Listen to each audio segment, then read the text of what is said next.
لوگوں کے سامنے ایک تصویر ہے، اس تصویر میں آپ دیکھ سکتے ہیں ایک چھوٹا سا مسلم بچہ ہے جو کہ اسکول آ رہا ہے جا رہا ہے یہ نہیں پتا، لیکن اس نے اپنے جسم پر سینٹا کلوز جو عیسائی 25 دسمبر کو جو ڈریس پہنتے ہیں اس ڈریس کو پہن رکھا. میرا کہنے کا مطلب یہ بھی نہیں ہے کہ اس کے گھر والوں نے یہ جو اس کو ڈریس پہنوائی ہے اس کے لیے ٹھیک تھی یا نہیں تھی، یا یہ عمل ٹھیک ہے یا نہیں ہے، کیونکہ یہاں پر تو یہ بچے کا مسئلہ. آپ دیکھیے کس طرح آپ لوگوں کے سامنے ایک اور تصویر رکھ رہا ہوں، آپ لوگ دیکھیے کس طرح یہاں پر پگڑی باندھے ہوئے کس طرح جاہل قسم کے مولوی کیک کاٹتے ہوئے کرسمس کا کیک کاٹتے ہوئے نظر آ رہے ہیں سیکولرزم کے نام پر، جبکہ فتوے کیا ہے کہ میری کرسمس بولنا یا اس کا کیک کاٹنا یا اس کی مبارکبادی دینا یہ ساری چیزیں ناجائز حرام ہے، لیکن اس کے باوجود بھی ہم کرتے ہوئے نظر آ رہے ہیں. تو میرا کہنے کا مطلب یہ نہیں کہ انہوں نے یہ کام کرا یہ ٹھیک تھا یا نہیں تھا. میرا کہنے کا مطلب یہ کہ نبی صلی اللہ علیہ وسلم نے بہت پہلے ہم کو بتلایا تھا من تشبہ بقوم فهو منهم، جو جس قوم سے مشابہت رکھتا ہے وہ انہی میں سے. اگر ہم کسی غیروں کے کلچر کو اپناتے ہیں، کسی بھی مذہب کے طور طریقوں کو اپناتے ہیں تو یاد رکھو پھر وہ ہم انہی میں سے، ہم میں سے نہیں ہے، مسلمانوں میں سے نہیں، پھر انہی میں سے ہے. اور یاد رکھو ایک بات ضرورت ہے یاد رکھنے کی، آج غیروں کی سازش ہے، غیروں کی پلاننگ ہے کہ جب آپ کو ڈائریکٹ آپ کے ایمان سے نہیں ہٹایا جا سکتا تو پھر آپ کو آپ کے کلچر سے ہٹانے کی کوشش ہو رہی ہے.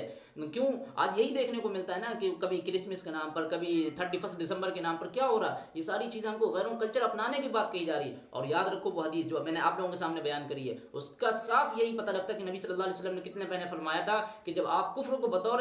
کلچر قبول کر لیتے ہیں تو یاد رکھو تو کفر کو بطور دین قبول کرنے میں زیادہ وقت نہیں لگتا، اور جب آپ اسلامی کلچر کو چھوڑ دیتے ہیں تو پھر یاد رکھو اسلام کو بطور دین چھوڑ دینا آپ کے لیے بہت آسان ہو جاتا ہے. اس لیے ہم کیا کر رہے ہیں آج، ہم غیروں کے طریقے میں گھستے چلے جا رہے ہیں، غیروں کے کلچر میں آج ہم لپٹتے ہوئے چلے جا رہے ہیں، غیروں کے کلچر کو آج ہم اپناتے ہوئے چلے جا رہے ہیں. نبی صلی اللہ علیہ وسلم نے کتنے پہلے فرمایا تھا نا من تشبہ بقوم فهو منهم، جو جس قوم سے مشابہت رکھتا ہے وہ انہی میں سے، وہ ہم میں سے نہیں ہے. اور جس کا مفہوم صاف سمجھ میں آتا ہے کہ جب ہم کفر کو یعنی غیروں کے کلچر کو، جب ہم کفر کو بطور کلچر قبول کر لیتے ہیں تو یاد رکھو کفر کو بطور دین قبول کرنے میں ہمارے لیے زیادہ وقت نہیں لگتا.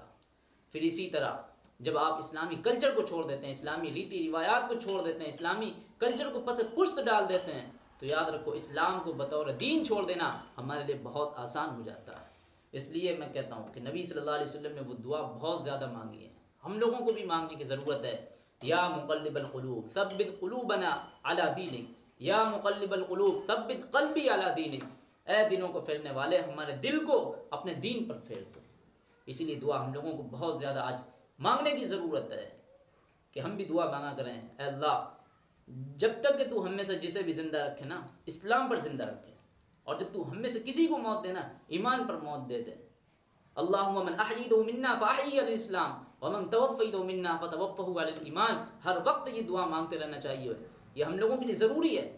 کیونکہ آج ایسا نہیں ہے، غیروں کی پلاننگ ہے کہ آج وہ ہم کو جو ہے نا ہمارے کلچر سے دور کر رہے ہیں، ہم کو ریتی روایات سے ہٹا رہے ہیں. دعا مانگتے رہنا چاہیے.